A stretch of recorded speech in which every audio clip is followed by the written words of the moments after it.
All right, hello artists. So quite a few of you used the watercolor, the liquid watercolor last class. And for this video, I'm just gonna show you a few cleanup techniques that you can use on your artworks if you like.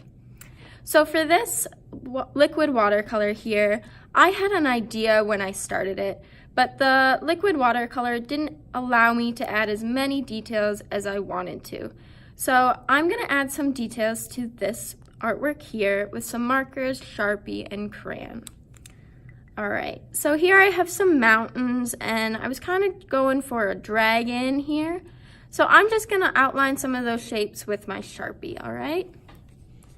So I wanted a wing here, a wing here. And you can see the Sharpie kind of makes it stand out. Maybe I'll trace the tail. I could even add some spikes right there.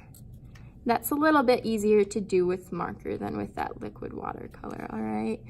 So maybe I'll outline the head, give it an eye and a smile there, and it needs some ears too, all right? So you can see a little bit more clearly my dragon that I got going on.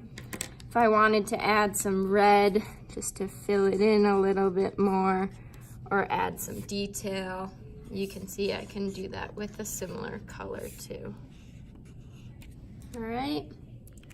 And then maybe I want to fix up those mountains a little bit. I think I'm also going to outline them so you can see them a bit more. Maybe they got some snow up there.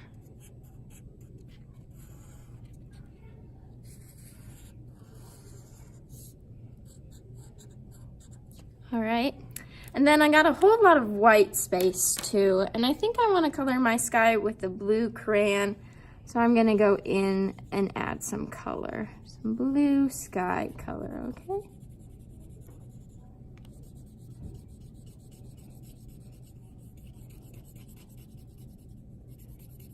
All right, so I won't fill in all of it. You can use your imagination to see that all of this will be eventually filled in with blue for the sky, all right? But just taking some drawing materials, you can spruce up your artwork and add some details to make it look nice and clear. So also if you use the liquid watercolor and you were just kind of messing around with the paints and exploring to see what you could do, and then you have something that looks maybe a little bit more like this. To this one, I'm gonna look at the shapes and see what maybe I could create out of those shapes, all right? So I got some color over here, some circular shapes, and I'm seeing some flowers in there, all right? So I think I'm gonna turn these three shapes right here into flowers, all right? So I'm gonna take the Sharpie again. You could also do this with marker or pencil, crayon, colored pencil, any of those options, all right? So I'm gonna outline maybe this orange circle, and then this pink circle, this one here as well. And this is kind of like the outside of the flower, and then that middle part of the flower. We need some stems. Some stems coming down, a leaf or two. All right, this one is also gonna be a flower right over here.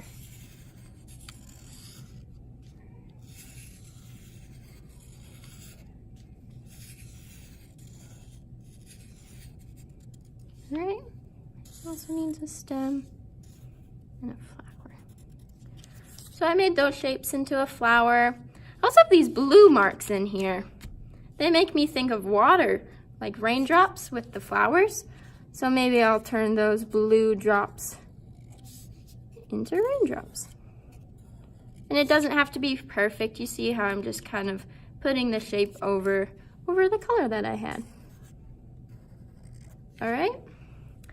And then you can still add more marker or crayons to really amplify your artwork. So maybe I'll fill in these leaves with some green marker. So you can see that I took this kind of hodgepodge of colors and turned it into an artwork that has a really cute idea to it.